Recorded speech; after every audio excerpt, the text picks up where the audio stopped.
E o Brasil, pelo visto, não perde uma oportunidade de perder uma oportunidade.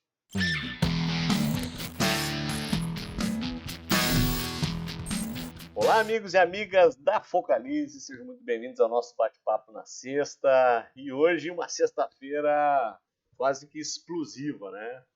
Tendo em vista o anúncio no final da tarde de ontem, que causou todo esse alvoroço que vocês viram.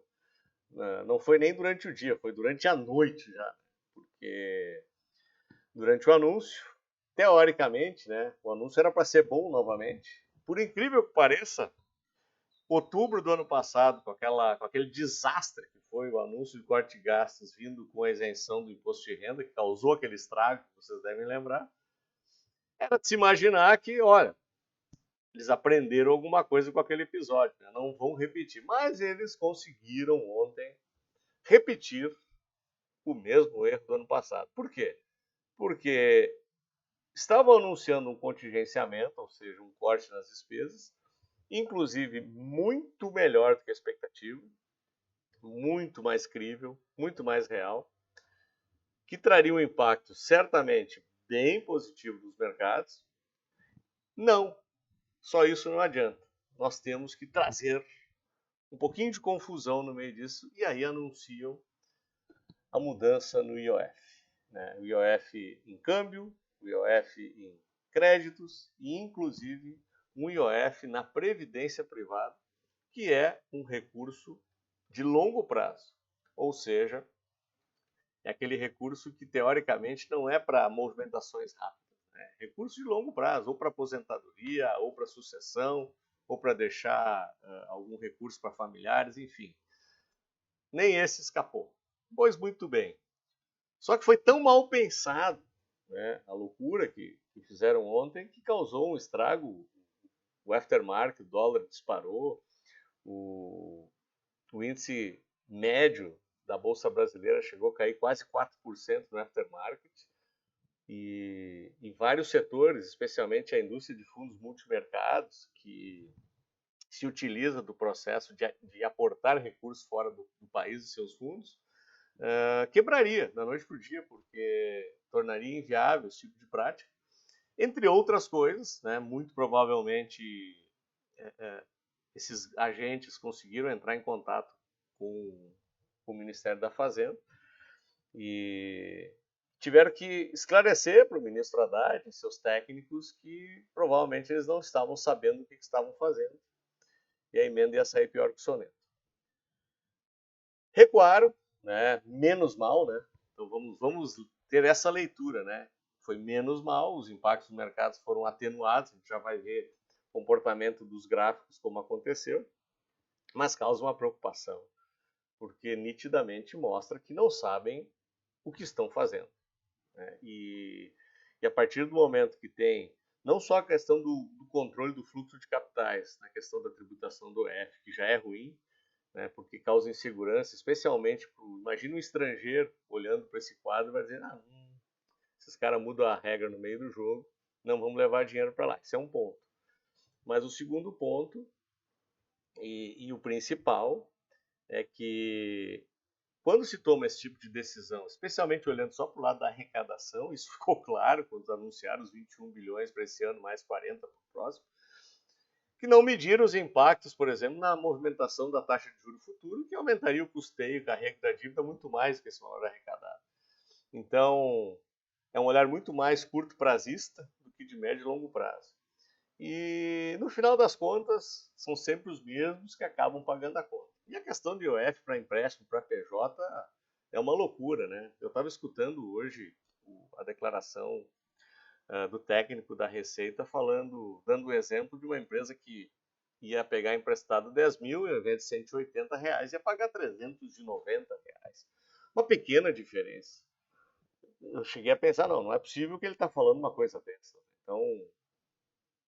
Então o cara que pega 10 milhões vai ter um impacto só de 180 mil. O cara que pega 100 milhões só 1 milhão e 800. Então, se vê que nunca colocaram na reta, né? Nunca, provavelmente, tomaram risco na vida para entender que já é difícil a vida do empreendedor, e quem precisa tomar crédito, especialmente. ter ainda mais impacto em algo que já é ruim em alguns casos. Obviamente que existe o bom empréstimo, né, principalmente quando é usado para alavancar atividades, mas a maioria das vezes é muito mais utilizado para socorrer boa parte das empresas e dívida, quanto mais cara, pior. Bom,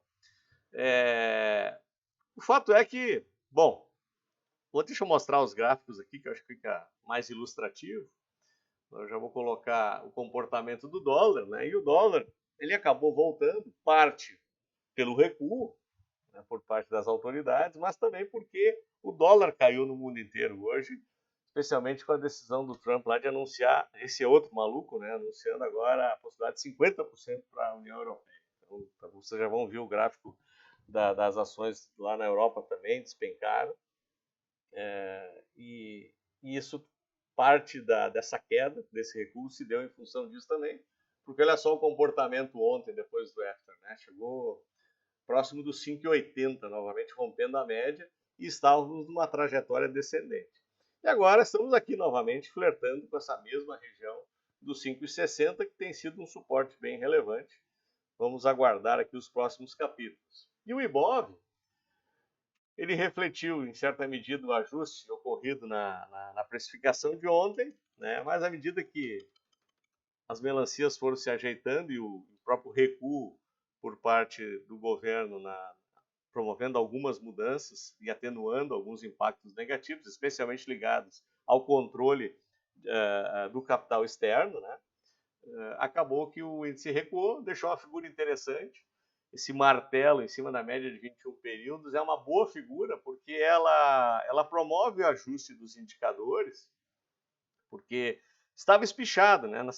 Para quem assistiu o nosso comentário da semana passada, eu disse, olha, foi uma subida vigorosa nas últimas 3, 4 semanas, e é natural um ajuste de preços, né? Um recuo, para alívio de indicadores e para continuidade do movimento ascendente. Ou seja, isso não mudou, né? Tivemos aqui talvez uma pressão vendedora um pouco mais forte que o esperado, muito mais ajustando o comportamento do after de ontem, mas o fato de termos deixado esta figura no IBOV, acima da média de 21 períodos, ela mantém a expectativa da trajetória ascendente. Então, muito provavelmente, marcando nova máxima no início da semana que vem, talvez tenhamos a possibilidade de continuarmos, inclusive, oferecendo novos recordes nominais históricos no nosso índice também. E o DI, muito parecido com o que aconteceu com o dólar, né? Ele teve aquele primeiro impacto negativo após a notícia, chegou a romper novamente a faixa dos 14, então o DI futuro também precificado, a partir do ajuste ele voltou a corrigir. Talvez ele teria uma trajetória descendente um pouco mais intensa, ficou de lado, né? Então vamos aguardar aqui também o comportamento dos preços. E o que aconteceu fora, né? O índice corrigiu o Eurostock, né? Deixa eu começar com a Europa, que talvez tenha sido a mais impactada com a ameaça de tarifas de 50% do Trump, era só a correção que teve. Acabou no intraday até fechando com um pequeno ajuste, próximo de 2%, mas no intraday chegou próximo de 4%, só para vocês terem uma ideia. S&P também faz um movimento técnico de correção, como vocês podem observar aqui. Nasdaq não está muito diferente. E aqui, por enquanto, nenhuma sinalização corretiva mais forte, simplesmente me parece ser uma correção dentro da tendência da retomada de alta. E o VIX subiu um pouquinho, também natural, né? Depois dos anúncios de hoje. Rompeu a faixa dos 20, 22, mas ainda num patamar bastante confortável, né? E capotamos na reta, né? É impressionante, porque a gente vem falando aqui para vocês, principalmente da posição relativa do Brasil nesse movimento dos Estados Unidos na questão tarifária. A gente me parece estarmos muito bem posicionados com tanto a China quanto os Estados Unidos. Com a Europa a gente já vinha costurando acordos bilaterais interessantes, então é aquela história de estar bem com todo mundo. E boa parte desse recurso aparentemente começou a retornar para o Brasil. Mas a partir do momento que tomamos uma decisão de controle de capitais dessa magnitude, o gringo, no mínimo, pega e bota um pingo atrás da orelha, né, de desconfiança. O quanto isso vai afetar a gente não sabe ainda, mas era desnecessário. Sinceramente, era completamente desnecessário.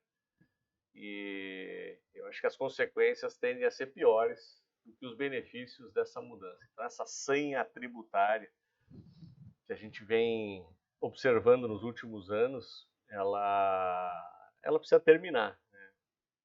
A questão do IOF, especialmente na questão do câmbio, já existia desde a época do governo Bolsonaro. O Guedes tinha feito um alinhamento para até 2029 zerar essas alíquotas para estarmos de acordo com a OCDE, que é um desejo antigo do Brasil. A partir disso, a gente zera. E o fato de o argumento de equiparar tarifas, né?